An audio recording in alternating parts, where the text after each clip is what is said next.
Arwen Lysell sat at the small kitchen table, her cup of tea turning cold in her hands. The late afternoon sun came through the window, lighting up the envelope in front of her. It was pastel pink with tiny golden stars, the kind of envelope that usually made her smile. She turned it over slowly, her heart beating fast. Her daughter, Selora Marin, was due in just a few weeks, and Arwen had been counting the days.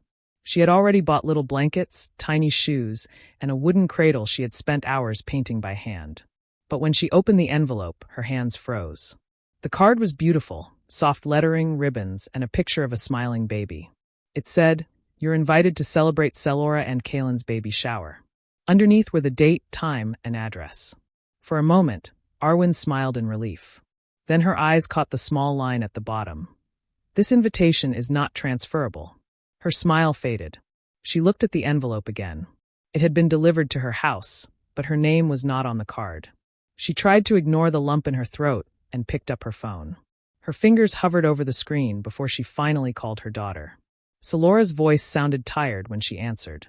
"Hey, Mom. I got the invitation," Arwen said softly. There was a long pause. "Oh, Selora," Arwen asked carefully. Am I supposed to come?" Another pause. She could almost hear Selora's breathing on the other end. "Mom, Kaylin and I talked about this," she said slowly. "We just think maybe it's better if you sit this one out. You always get emotional, and I just want a calm, happy day. No drama." Arwen's chest felt tight. "Drama," she repeated. "I don't mean it in a bad way," Selora said quickly. "It's just you have strong opinions about everything, and Kaylin thinks it might be too much for everyone. We just want peace." For a moment, Arwen couldn't speak. Her throat burned, but she forced herself to keep her voice calm. "I understand," she said finally. "Thanks, Mom. I knew you'd understand." When the call ended, Arwen stayed sitting at the table. The house was so quiet she could hear the clock ticking on the wall. She looked at the unopened baby gifts in the corner. A soft yellow blanket she had knitted, a set of bottles, a rattle shaped like a moon. She had even written a letter to her future grandchild, tucking it into the cradle so that one day the baby would read it. Her eyes filled with tears, but she refused to cry loudly. Instead, she stood up and quietly put the invitation card back in the envelope. She placed it on the counter and turned off the kitchen light. That night, she cooked dinner for one, but barely touched her food. She kept picturing the baby shower, balloons, cake, laughter, and she wouldn't be there. She wouldn't see Selora open her gifts, wouldn't hear people guess the baby's name. She sat at the table until it was dark outside, the only light coming from the small lamp above her. Her hand rested on the cradle she had painted. For a moment, she thought about calling Selora back, telling her how hurt she felt. But then she took a deep breath and whispered to herself, "If she doesn't want me there, I won't go." The next morning, Arwen woke up early and put the baby gifts in the closet. She dusted the house, watered the plants, and tried to go on with her day like nothing had happened. But every time her phone buzzed with a message, her heart jumped, hoping it was Selora changing her mind. It never was. When the day of the baby shower finally came, Arwen didn't get dressed up like she usually would. She stayed home. She made herself tea and sat by the window, watching the rain start to fall outside.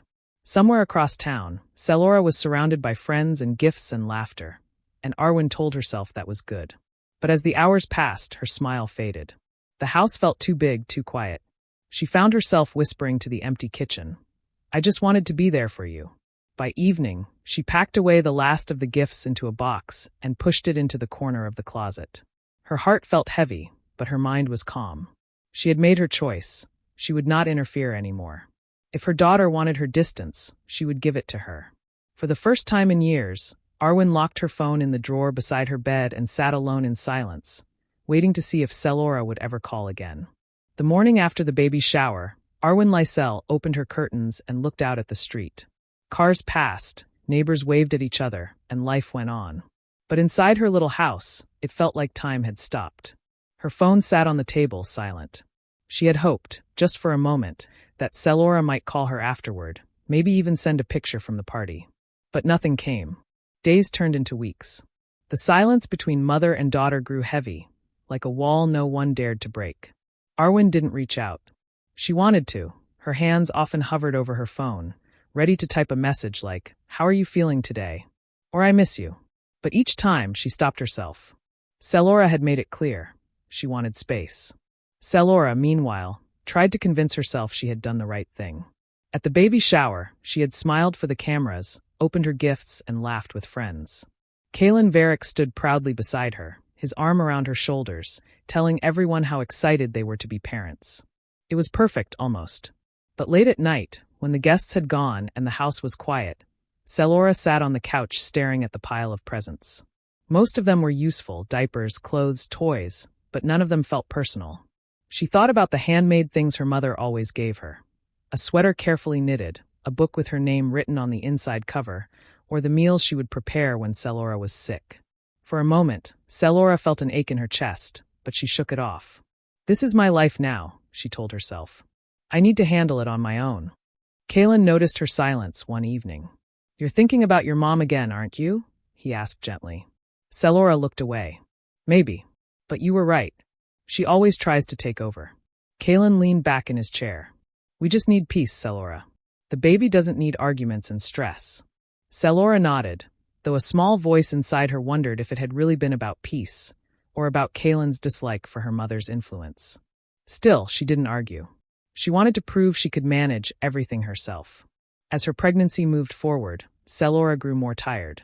Kaylin's work kept him away long hours, often late into the night. He promised he was doing it all for their future, but Selora sometimes felt like she was going through everything alone.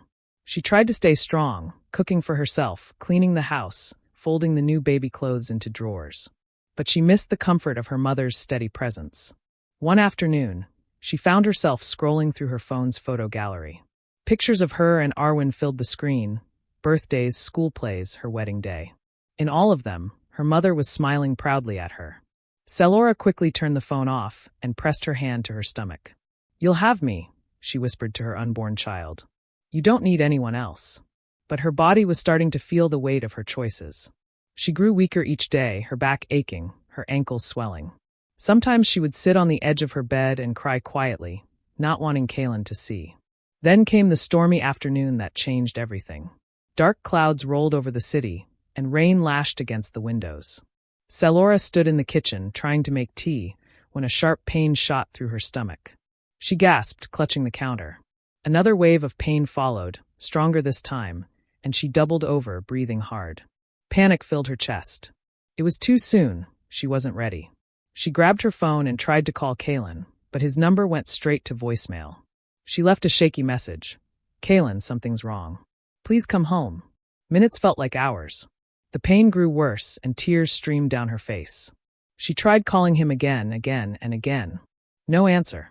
Her hands trembled as she dialed the hospital instead. Within minutes, Kaylin finally returned her call.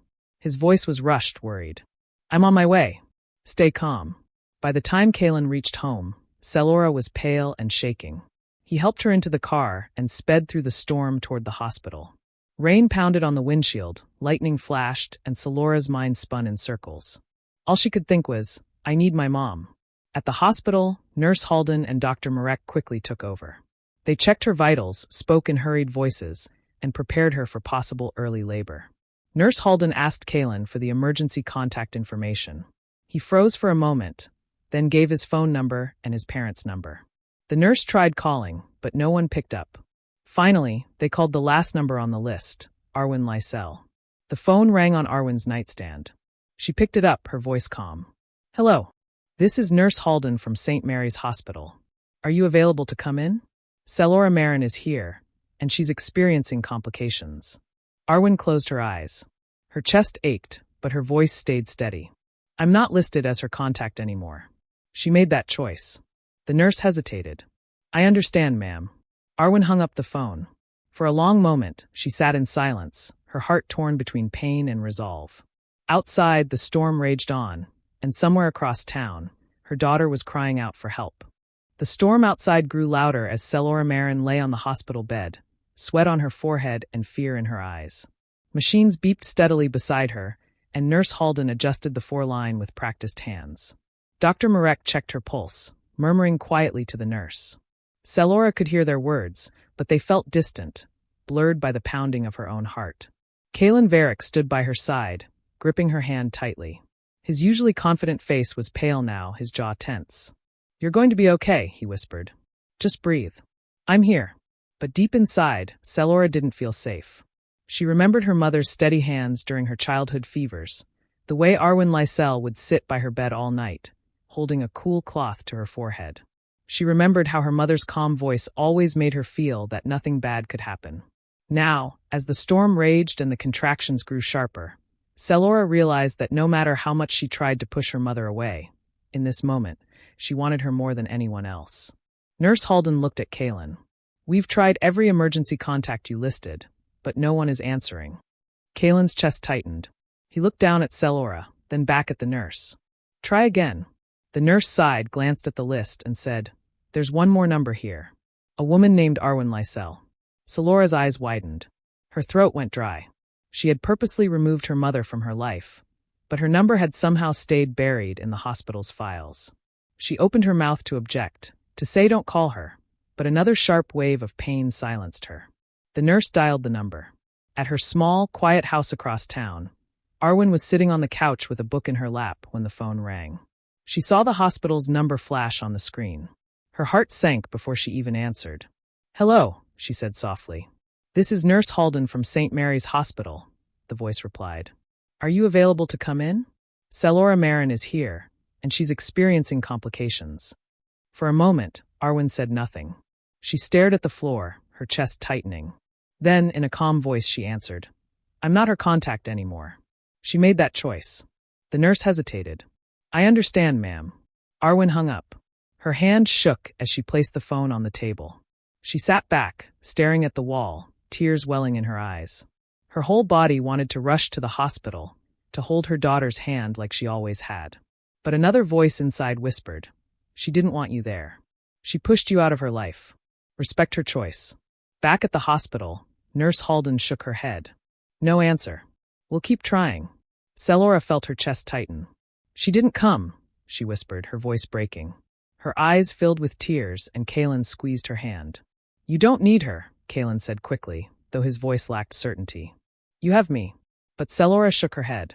The pain was unbearable, but worse than the physical pain was the hollow ache in her heart. She wanted her mother. She needed her mother. With trembling fingers, she picked up her own phone and dialed the familiar number. Arwen's phone rang again in the quiet house. She hesitated, then answered. Hello. Mom, Selora's voice cracked. She was sobbing now, her words broken by gasps. Please come. I need you. I'm scared. I can't do this alone. For a long moment, Arwen said nothing. She closed her eyes and tears slid down her cheeks. She had waited years for her daughter to say those words again.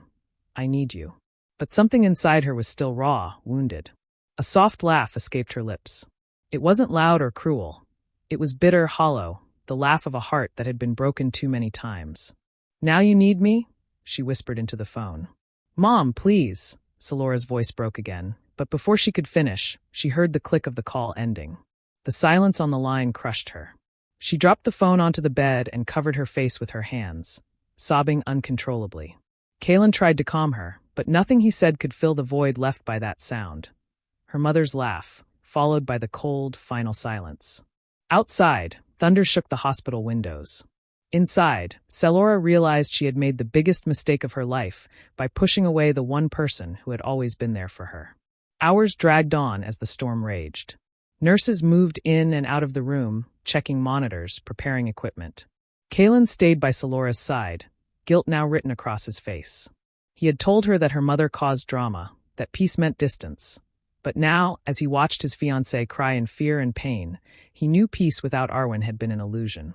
And far away, in her quiet house, Arwen sat in the dark, staring at the cradle she had built, the baby clothes folded neatly inside. Her tears soaked her cheeks, but her hands didn't move toward her keys. For the first time in her life, she didn't rush to her daughter's side. The storm finally began to calm as the night dragged on, but inside the hospital room, the tension only grew heavier. Selora Marin gripped the bedsheets with trembling hands as waves of pain came and went. Her face was pale, her hair clung to her damp forehead, and her cries echoed down the corridor. Kaelin Varick stood beside her, panic carved into his features. He whispered encouragements, held her hand, but his words did not calm her. His heart pounded with guilt. He had been the one who told her that Arwen Lysell caused too much drama, that life would be better without her mother's constant presence. Now, watching Selora break apart, he realized just how wrong he had been. "Doctor, is she going to be okay?" he asked, his voice shaking. Dr. Marek looked serious but calm. "We'll do everything we can. She's strong. But she needs to focus and not let fear overwhelm her." Those words hit Selora hard. Focus. Don't let fear win. But how could she focus when the one person who had always calmed her wasn't here? Her mother's laugh still echoed in her ears, bitter, broken, and final. The sound made her chest ache. Hours passed. Nurses rushed in and out. Machines beeped. Rain tapped against the glass. Selora drifted between waves of pain and exhaustion, whispering prayers under her breath. Finally, after what felt like an eternity, the piercing cry of a newborn filled the room. Leora. Her daughter. Her little girl. Selora's tears flowed freely, this time from relief. The nurse placed the tiny baby in her arms. Selora stared at her, fragile and perfect, with little fists curled tightly against her chest. "Hi, my love," she whispered. "It's just you and me now." But even as she held Leora, a sharp ache remained. She wished her mother were there to see this moment, to smile at her grandchild, to say the words that only a mother could say. Kalen leaned close, brushing his hand over the baby's tiny head. His eyes softened. "She's beautiful. Just like you." But he could see it, the emptiness in Selora's eyes. He swallowed hard and admitted the truth. "Selora, I was wrong. Your mother should have been here. I shouldn't have told you to push her away." Selora closed her eyes. "It's too late," she whispered. But just as those words left her lips, the door creaked open. In the quiet frame of the doorway stood Arwen Lysell. She looked tired, her coat still damp from the storm, her hair pulled back, shadows under her eyes. In her hands, she carried a simple paper bag. Inside were the baby clothes she had bought weeks ago, folded with care. For a moment, no one spoke. The room froze, as if even the air had stopped moving. Selora's breath caught. "Mom!" Arwen stepped forward slowly, her eyes glistening as she looked at the baby in her daughter's arms.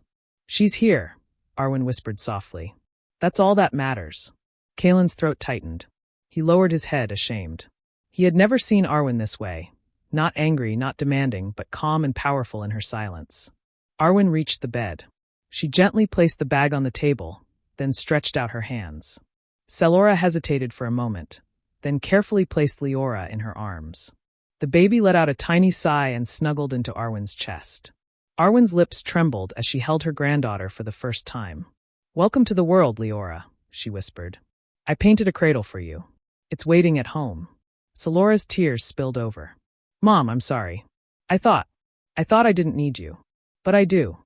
I always did." Arwen looked at her daughter, the same girl she had raised alone, the same girl she had sacrificed everything for. She spoke quietly, but every word struck deep. "I came when she was ready, not when you were.